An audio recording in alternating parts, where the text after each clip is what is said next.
అందరికీ నమస్కారం. నా పేరు శివ.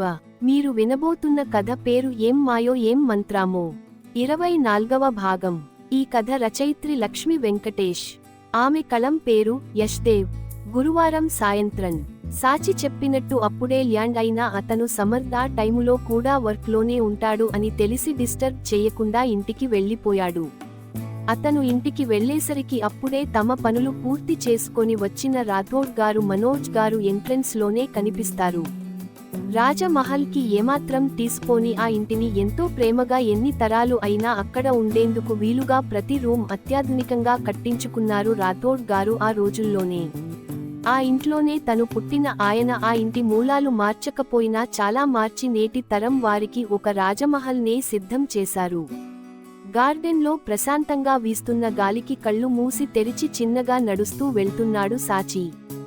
రావటమే ఇంట్లో చేసేదేం ఉంది అన్నట్టు తమ కోట్ తీసేసి షర్ట్ స్లీవ్స్ మోచేతుల వరకు లాక్కొని భార్యామణి ఇచ్చిన అమృతం, కాఫీ ఒక్కో సిప్ వేస్తూ మనోజ్ గారితో మాట్లాడు ఉన్నారు రాథోడ్ గారు.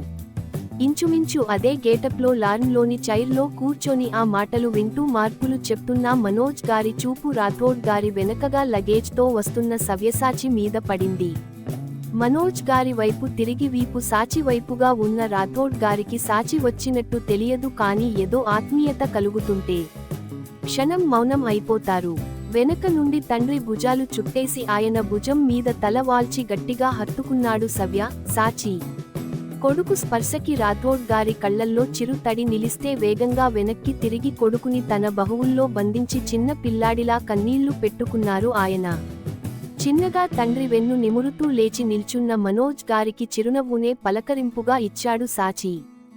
ఎంతకీ దూరం జరగని తండ్రిని చూసి కళ్ళు గుండ్రంగా తిప్పేస్తూ భుజం తట్టి ఒక అడుగు దూరం జరిగి కాళ్లని తాకి నమస్కారం చేశాడు సాచి.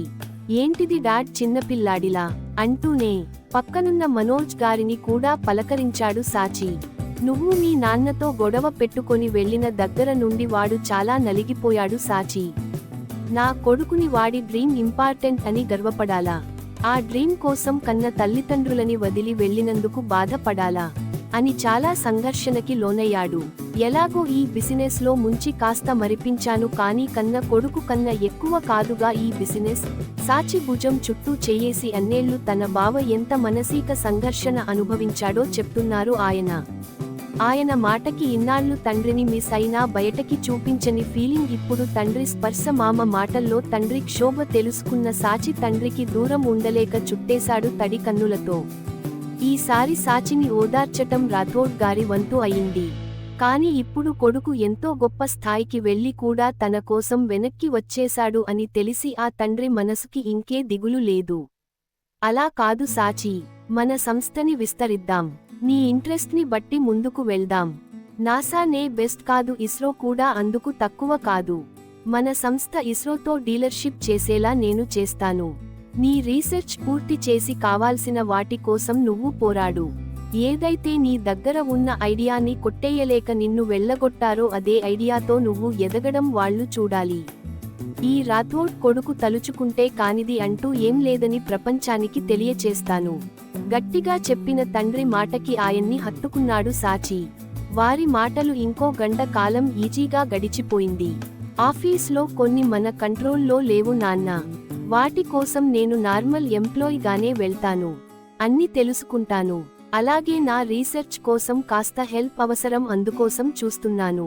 అన్ని అయ్యాక ఇంకో ఇయర్లో మనం మన సొంత సంస్థని ప్రారంభిద్దాం. తన ఆలోచన చెప్పాడు సాచి. అలాగే నాన్న, నీ ఇష్టం. ఒక నీ బౌండరీనే కాకుండా అన్ని ఫీల్డ్స్ చూస్తే రేపు నువ్వు చైర్మన్ అయినా చూసుకునే నేర్పు నీకు వస్తుంది. లేదా సమర్థ్ అయినా నువ్వు వెనక తోడుగా ఉండొచ్చు. మీరిద్దరూ సమానంగా అన్ని తెలుసుకోవాలనే మా తపన కూడా అన్నారు రాథోడ్ గారు. సరే అన్నట్టుగా తల ఆడించాడు సాచి. అప్పటికే రాత్రి అయిపోవటంతో రాథోడ్ గారిని మనోజ్ గారిని ఫ్రెష్ అయ్యి రమ్మని చెప్పడానికి అక్కడికి వచ్చిన పూజ గారు అక్కడ సాచిని దూరం నుండి చూసి ఇంకో 4 అడుగులు వేసి సాచిని చూసి కన్ఫర్మ్ చేసుకొని వదినా అని ఆ మహల్ మొత్తం వినిపించే ఎంత పెద్దగా పిలిచారు. ఆఫీస్ వర్క్ తర్వాత డీలర్స్ తో మీటింగ్ కి వెళ్లి లేట్ గా వచ్చిన సమర్థ్ అప్పుడే వస్తూ తల్లి అరుపు విని ఏమైందో అని పరుగున చేరుకునేసరికి అక్కడ ఆవిడ సాచి వైపు చూస్తూ కనిపించారు. చాలా రోజులు కాదు ఇంచుమించు 5 ఏళ్లు తర్వాత చూసిన బెస్ట్ ఫ్రెండ్ కమ్ బావమరిదిని చూసి సాచిని చేరుకొని హాగ్ చేసుకుంటాడు సమర్థ్. సమర్థ్ భుజం చుట్టేసి తను హాగ్ చేసుకొని కాసేపటికి దూరం జరిపి పూజ గారి కాళ్లకి నమస్కారం చేస్తాడు సాచి. బాగున్నావా అత్తా అని అడుగుతూ. చాలా బాగున్నా కన్నా, నువ్వెంటి మరి ఇలా చిక్కిపోయావు అని అడుగుతూ సాచి భుజాలు పట్టుకొని లేపారు. చూసి చాలా రోజులు అయి మీకలా అనిపిస్తుంది కానీ నేను ఇంకా వెయిట్ గైన్ అయ్యాను అత్తా అంటున్న అతని మాటకు దిష్టి తగులుతుంది అలా అనకు అనేస్తారు పూజ గారు. పూజ గారి అరుపుకి అక్కడికి చేరుకున్న రవిక గారు సాచిని చూసి కళ్లల్లో నీరు బయటకి వస్తుంటే అలానే దూరంగా ఆగిపోతారు. తల్లిని చూసి అందరినీ తప్పించుకొని తల్లి కౌగిలిలో కళ్ళు మూసుకున్నాడు సాచి. మనస్ఫూర్తిగా ఆ కౌగిలి ఫీల్ అవుతూ కళ్ళు మూసుకొని సాచి చిన్ననాటి నుండి జ్ఞాపకాలు నెమరువేసుకుంటూ సాచి స్పర్శని ఆస్వాదించారు ఆమె. కాసేపటికి దూరం జరిగి కొడుకు నుదుటి మీద ముద్దు పెట్టుకొని మళ్లీ కౌగిలించుకున్నారు. తల్లి కొడుకుల ప్రేమకి చిరునవ్వుతో అక్కడికి చేరుకున్న రాథోడ్ గారు ఇద్దరిని హత్తుకున్నారు. చిరునవ్వుతో దూరం జరుగుతూ అందరూ ఇంట్లోకి నడిస్తే క్షేమ సమాచారం తెలుసుకుంటూ ముచ్చట్లు పెట్టారు అందరూ.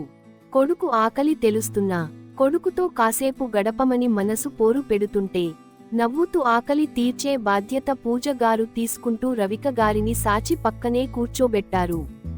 తల్లి చేతిని ఒక చేతిలో తండ్రి చేతిని ఒక చేతిలో పట్టుకొని అందరితో మాటల్లో పడ్డాడు సాచి. నాసా వదిలేయ్ కన్నా, నాకు మనసు ఆగక నీకు ఎన్నో ఆశలు కల్పించాను. నీకు ఇక దూరంగా ఉండటం నాకు కష్టం. నాన్నగారు కూడా ఎంతో కష్టపడుతున్నారు. నువ్వు నీ బాధ్యతలు తీసుకుంటే ఆయన కాస్త రిలాక్స్ అవుతారు. కాసేపటికి నెమ్మదిగా అన్నారు రవిక. నాసాని వదిలేస్తున్న అమ్మా, కానీ నా అంబిషన్ వదలను. అలాగే బాధ్యత తీసుకోవటానికి నేను ఎప్పుడు సిద్ధమే. అలాగే నా డ్రీమ్ కోసం కూడా అడుగులు వేస్తాను. దిగులు పడకు, నీ కొడుకు మీద కాస్త నమ్మకం ఉంచు. ఆవిడ చేతిని చిన్నగా ప్రెస్ చేసి నమ్మకంగా కళ్ళు మూసి చెప్పాడు సాచి. సాచి కళ్లల్లో నమ్మకం స్థిరత్వం చూసి చిన్నగా నవ్వారు రవిక తన అలజడి తగ్గించుకుంటూ. దీని గురించి ఇందాక మాట్లాడటం వల్ల రాథోడ్ గారు ఇంకేం మాట్లాడలేదు. ఇక సమర్థ్ కి ఆల్మోస్ట్ తెలుసు కాబట్టి ఏం అనలేదు. అందరూ తమ బెంగ తీరే వరకు ముచ్చట్లు చెప్పి డిన్నర్ కోసం లేస్తున్న టైంలో వచ్చారు సరయు సంయుక్తలు ఒకే రూమ్ నుండి. అన్నయ్య అని సంయుక్త, బావ అని సరయు అరిచిన అరుపులు ఆ మహాల్ మొత్తం మారుమ్రోగిపోయాయి. సమర్థ్ అయితే ఏకంగా చెవులు రెండు మూసుకున్నాడు వాళ్ళ అరుపులు వినలేక. ఇద్దరు చిరోవైపు నుండి సాచిని చుట్టేసి రవిక రాథోడ్ గార్లని సైడ్ చేసేస్తే ఇద్దరి బెంగ తీర్చుకుంటూ అన్నతో ముచ్చట్లు పెట్టారు వాళ్ళు. వాళ్ళ వాలకం చూసి ఆ రోజుకి డిన్నర్ డైనింగ్ హాల్లో కాకుండా అక్కడే అరేంజ్ చేయించారు రవిక. పూజ గారు కూడా ఫ్యామిలీ టైం స్పెండ్ చేస్తుంటే పనివాళ్లు డిన్నర్ అరేంజ్మెంట్స్ చూస్తున్నారు. తలో మాట ఇన్నాళ్లు వాళ్ళు మిస్ చేసిన ప్రతి మూమెంట్ తెలిసిన కూడా సాచిని వాళ్ళు ఎంతలా మిస్ అయ్యారో చెప్తూ డిన్నర్ చేశారు అందరూ. చాలా రోజుల తర్వాత స్వయంగా చేత్తో తింటుంటే అది తల్లి వంట. సాచికి 2 ముద్దలకే కడుపు నిండిన ఫీలింగ్ అయినా కూడా ఆకలికి అస్సలు ఆగలేదు. సాచి వస్తున్నాడు అని తెలియక చేసిన రోజువారీ వంటకే సాచికి కడుపు నిండిపోయింది. నువ్వొస్తావు అని తెలియక కొన్నే చేశాము కన్నా. రేపు అంతా నీకు ఇష్టమైనవి చేస్తాను. వారం వరకు నువ్వు బయటకి వెళ్ళడానికి లేదు అంటున్న రవిక మాటకి, మా ప్లీజ్, ఈ వంటకే నాకు కడుపు నిండిపోయింది. నేనేం గెస్ట్ కాదు స్పెషల్స్ చేయడానికి, ఇక నుండి ఇక్కడేగా ఉండేది. సో రోజుకి కొంచెం చేయొచ్చు, మీరేం వర్క్ పెంచుకోకండి. అలాగే నేను ఇంట్లో కూర్చుంటే నాకే బోర్. నాకు కూడా కాస్త బయట వర్క్ ఉంది. ఆఫీస్ విషయాలు తెలుసుకోవాలి. చాలా పనుంది. ఇంట్లో కూర్చోలేను. బట్ నువ్వేం అనుకోకు, వీలైనంత వరకు నీతో స్పెండ్ చేస్తాను. కుడి చేత్తో ప్లేట్ పట్టుకుని తల్లి భుజం మీద వాలి చెప్పాడు సాచి. మరి తర్వాత ఏం జరుగుతుందో? మీకు ఈ కథ నచ్చినట్టు అయితే నా ఛానల్ని సబ్స్క్రైబ్ చేసుకుని నోటిఫికేషన్ ఆన్లో పెట్టుకోండి. ఇట్లు మీ శివ.